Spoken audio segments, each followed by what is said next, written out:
हैं माननीय मुख्यमंत्री डॉक्टर मोहन यादव जी। अब मैं बड़ी ही आदरपूर्वक आग्रह करूंगा, किसी भी शुभ कार्य की शुरुआत हमारी सनातनी परंपरा रही है दीप प्रज्वलन करके।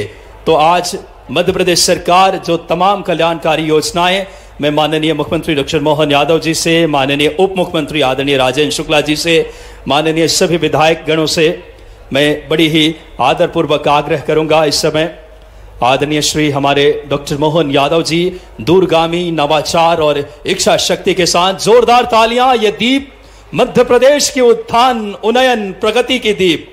राजेंद्र शुक्ला साहब उप मुख्यमंत्री मौजूद हैं, जय सिंह जी मरावी माननीय विधायक जैतपुर, आदरणीय शरद जुगलाल जी कोल, श्रीमती मनीषा सिंह जी, सभी हमारे जनप्रतिनिधि इस दीप प्रज्वलन में सम्मिलित हो रहे हैं। मध्य प्रदेश ने एक साल में विकास के नए सोपान गढ़े हैं। आपके सशक्त नेतृत्व, दूरगामी सोच और नवाचार के भाव के साथ व्यापार, नवाचार, विनिर्माण, निवेश और अब कन्या पूजन के लिए हमारे मध्य प्रदेश सरकार का प्रण है नारी सशक्तिकरण। और इन देवी स्वरूपा बेटियों का पूजन कर माननीय मुख्यमंत्री जी आज के इसे इनके जीवन में खुशहाली लाने का भाव, इनके जीवन को सशक्त और खुशहाली लाने के उस ध्येय के साथ माननीय मुख्यमंत्री जी, माननीय उप मुख्यमंत्री जी, समस्त हमारे विधायक गण, आदरणीय शरद जुगलाल जी कोल, आदरणीय जय सिंह जी मरावी, आदरणीय श्रीमती मनीषा सिंह जी, सभी जनप्रतिनिधि, माननीय हमारे मुख्यमंत्री जी नारी सशक्तिकरण, इन बेटियों के जीवन में खुशहाली लाने के ध्येय के साथ और माननीय उप मुख्यमंत्री जी से अब आदरपूर्वक माननीय मुख्यमंत्री जी से आग्रह और बिना किसी देरी के इस स्वागत के हम क्रम को शुरू करते हैं। सबसे पहले मैं आदरपूर्वक आग्रह करूंगा माननीय मुख्यमंत्री जी के स्वागत के लिए शरद जुगलाल जी कोल स्थानीय विधायक, आदरणीय शरद जुगलाल जी कोल जी से आग्रह कि आप आएं शॉल, श्रीफल, पुष्पगुच्छ एवं सबरी माता की तस्वीर भेंट करके।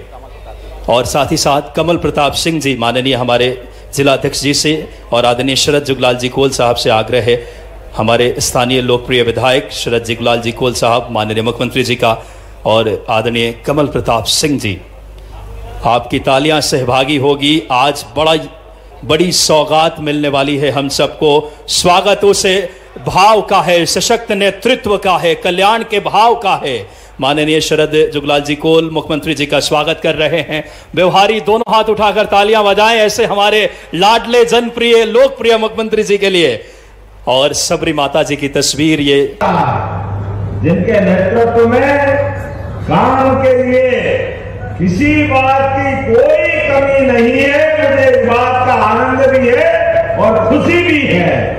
हमारे लिए परमात्मा की दया से वर्तमान का समय स्वामी विवेकानंद की इस भविष्यवाणी को सार्थक करता दिखाई दे रहा है। जब उन्होंने कहा था 21वीं शताब्दी भारत की होगी, मुझे आनंद आ रहा है इस बात का कि उनके कहे शब्दों के अनुसार आर्थिक रूप से भी हम लगातार सक्षम से सक्षम होते जा रहे हैं।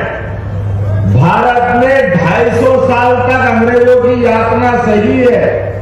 हमारा जंगल, हमारी जमीन, हमारी खदानें, क्या क्या नहीं लूटा अंग्रेजों ने, लेकिन यशस्वी प्रधानमंत्री के नेतृत्व में उस इंग्लैंड को भी पीछे छोड़ करके आर्थिक दृष्टि से आगे बढ़ने का हिम्मत दिखाई। आज बदलते दौर में यशस्वी प्रधानमंत्री के नेतृत्व में उनकी केंद्र सरकार और हमारी अपनी सरकार 1 साल पूरा हुआ है और 1 साल के अवसर पर हमने कहा है कि केवल एक राजधानी में कार्यक्रम करके हम अपने साल को मनाना नहीं चाहते। एक एक दिन पखवाड़ा मना करके जन कल्याण पर्व का हर दिन नई सौगात हम देने जा रहे हैं। मुझे खुशी है, अरे कितना अच्छा लग रहा है। अभी आज बिहार के साथ में सिरसा पर्यटक आइलैंड पे गया हूं, आप भी जाके देखना। ये हमारा बाण सागर का वो आइलैंड अंडमान निकोबार से कम नहीं है। मुझे इस बात का आनंद है, इतना अद्भुत बना हुआ है। बड़े पैमाने पर्यटकों का यहां से अब आवागमन जुड़ेगा। बड़े पैमाने पे बेरोजगारी को दूर करके रोजगार के अवसर मिलेंगे। इस क्षेत्र में परमात्मा ने वैसे ही बहुत खुशियां दी है। जंगल कितना आबाद है, शहडोल का वन क्षेत्र, आपके वन्य संपदा, वन्य जीव क्या नहीं है, यहाँ पे सब कुछ है। लेकिन आज भी भौतिक रूप से सिरसा आइलैंड के लिए लोकार्पण करते करते बिहारी के अंदर भी हमारे 62 प्रकार के विभिन्न विकास कार्य लोकार्पण भूमि पूजन के 351 करोड़ 85 लाख के लोकार्पण भूमि पूजन यहां संपन्न हो रहा है। मेरी अपनी ओर से बधाई। और जब हम अपने लोकार्पण भूमि पूजन की बात कर रहे हैं तो अपनी जन कल्याणकारी हितैषी नीतियों के लिए भी बात करना चाहूंगा। हमने गीता जयंती भी मनाने का धूमधाम से निर्णय किया। बोले गोपाल कृष्ण भगवान की। कई सारे लोगों को मिर्ची लगी, कई सारे लोगों को ऐसा लगा सांप काट लिया। अरे गोपाल कृष्ण की तो जय बोल रहे भाई। पहले आपको राम पसंद नहीं थे, आपने राम जी के काम में अड़ंगे लगाए, हाई कोर्ट, सुप्रीम कोर्ट, पता नहीं क्या क्या किया। लेकिन धन्यवाद है सुप्रीम कोर्ट का, और 56 इंच वाले सीने को भी धन्यवाद दो श्रीमान नरेंद्र मोदी जी को, जिनके नेतृत्व में अयोध्या धाम इसी साल 22 जनवरी को भगवान अयोध्या धाम में मुस्कुराए। बोलो जय जय श्री राम। और अयोध्या धाम की बात करते हैं, भगवान श्री राम की बात करते हैं, तो आदिवासी भाई बहन का संबंध भगवान राम से माता सबरी के झूठे बेर के साथ जुड़ता है। ये हमारी गौरवशाली संस्कृति है। सबरी माता का प्रेम, भगवान राम राजकुमार है, लेकिन मां के लिए बेर का आनंद लेकर के जो हमारी संस्कृति को गौरवान्वित भगवान राम ने किया है, इसकी किसी से तुलना नहीं हो सकती है। बोला सबरी मैया की। रोम रोम रोमांचित हो जाता है। और जब भगवान कृष्ण की बात करते हैं तो हमारे विरोधी कहते हैं ये तो भगवान राम और कृष्ण की बात सुनाते हैं। हाँ सुनाएंगे, डंके की चोट सुनाएंगे, तुम्हारी छाती पे पांव रख के सुनाएंगे, तुमको सुनना पड़ेगा। तुम्हारे भगवान राम और कृष्ण से कौन से जन्म के झगड़े हैं, जरा बताओ तो सही।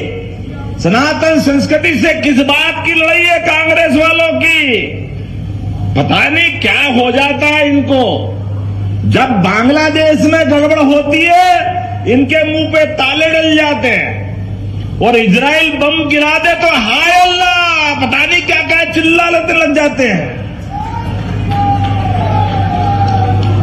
भाई बांग्लादेश के अल्पसंख्यक हिंदू भाई बहन के जीवन में अगर कष्ट आता है, अगर मंदिर संस्कृति पे कुठाराघात होता है, तो कांग्रेस के लोग मुंह छिपा के भागते हैं, क्योंकि केवल एक धर्म के वोट चाहिए आपको।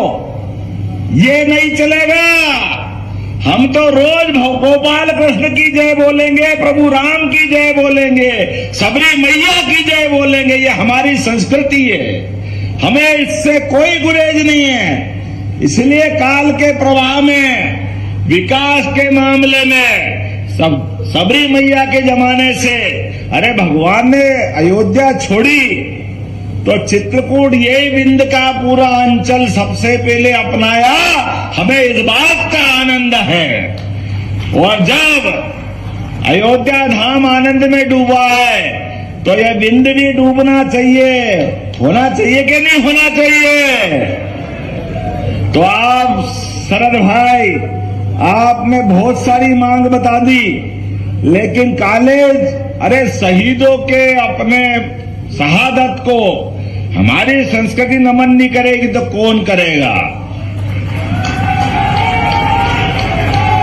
हमारे देश की सीमाओं पे खड़े होकर सशस्त्र सेना सदैव रक्षा करती आई है, और सेना हो, अर्धसैनिक हो, पुलिस जवान हो, हमने कोविड के समय देखा, स्वच्छता कर्मी हो, इन्होंने ये पूरे देश की जान बचाई। जोरदार अभिनंदन करो अपने सारे ये ऐसे सशस्त्र बलों का।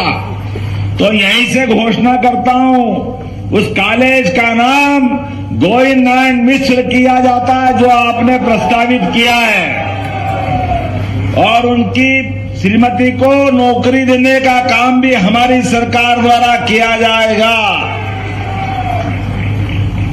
आपने कहा हॉस्पिटल, अध्ययनरत छात्रावास, व्यवहारी, खेल अकादमी, ये सब कुछ परीक्षण करने के बाद सब कुछ देने की व्यवस्था की जाएगी। यहीं से मैं घोषणा कर रहा हूं।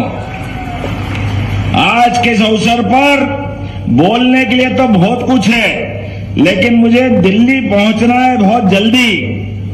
हमने अपने इस पखवाड़े में यशस्वी प्रधानमंत्री के नेतृत्व में जब बाणसागर डैम बना है, नर्मदा सागर के सारे नर्मदा नदी पे डैम बने, तो हमारी केन बेतवा, पार्वती, काली सिंध, चंबल, अरे ये जल तो अपना जल ही जीवन है। भगवान शिव ने अपनी जटा पे धारण करके जल की महत्ता बताई, गंगा माता को स्वर्ग से अवतरित करा करके अपने सिर पे धारण किया। हमारी सरकार ने भी प्रत्येक गरीब आदमी की जिंदगी में उन्नति, प्रगति के लिए संकल्प लिया। हर हाथ को काम, हर खेत को पानी, हर एक को जल ही जीवन के मूल मंत्र से जोड़ा जाएगा, ये हमारा संकल्प है। मुझे इस बात की प्रसन्नता है, यशस्वी प्रधानमंत्री के माध्यम से ये दोनों अभियान के लिए 17 तारीख को, सुन लो कांग्रेसी, तुम्हारे कारण से 20 साल तक राजस्थान और मध्य प्रदेश का, हमारी पार्वती, काली सिंध, चंबल नदी का समझौता नहीं हो पाया।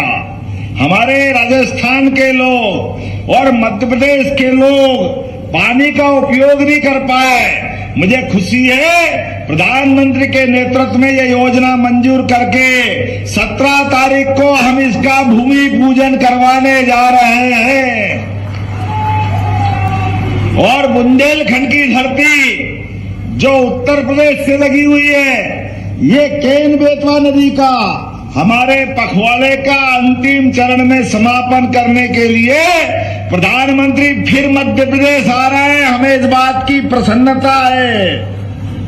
बुंदेलखंड की धरती, वीरों की धरती, अधीरों की धरती, और अलग अलग प्रकार से हर समय अपने खून को पानी लगा करके बलिदान ऐसे करते जैसे कोई फूल अर्पित कर रहे हैं, लेकिन परमात्मा की कृपा से पहली बार उनके खेतों तक पानी पहुंचेगा।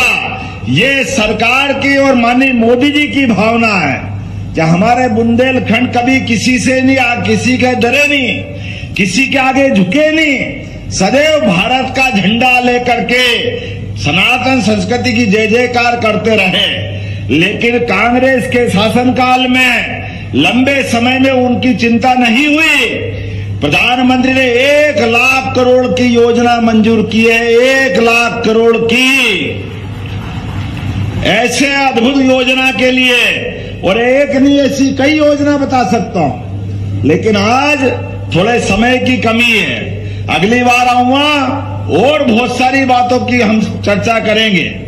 आज तो इतना ही कहूंगा कि ये जो नए विकास काम चालू हो रहे हैं, ये प्रशासन के माध्यम से कह रहा हूं, सभी गुणवत्तापूर्ण होना चाहिए, कोई कमी कसर नहीं होना चाहिए। 40 दिन तक 11 दिसंबर से 26 जनवरी तक एक एक योजना का लाभ हमारे हितग्राहियों के लिए घर घर पहुंच करके हमारी सरकार देने वाली है। यह निर्णय हमने किया है। आप सबके माध्यम से यहाँ विधायक है, मंत्री है, उप मुख्यमंत्री है, पंच है, सरपंच है, आप अपने गली मोहल्ले मोहल्ले तक शासन की जनहितकारी योजनाओं को घर घर तक पहुंचाने का संकल्प लें और सच्चे अर्थों में अपनी सरकार के उत्तरदायित्व का पालन करें। मेरी अपनी ओर से पूरे आयोजन की बधाई। बहुत बहुत धन्यवाद। भारत माता की जय। बहुत बहुत धन्यवाद माननीय मुख्यमंत्री जी, आपके नेतृत्व में मध्य प्रदेश ने विकास की एक नई इबारत लिखी है। केन बेतवा परियोजना से लेकर तमाम और अब हितग्राही लाभ यथाशीघ्र मैं आग्रह करूंगा जल्द से जल्द आयुष्मान कार्ड के आशाराम पटेल जी, जो कि माननीय मुख्यमंत्री जी उन्हें प्रमाण पत्र भेंट करेंगे 5 लाख राशि के यथाशीघ्र, क्योंकि माननीय मुख्यमंत्री जी को अन्य प्रोग्रामों में जाना है।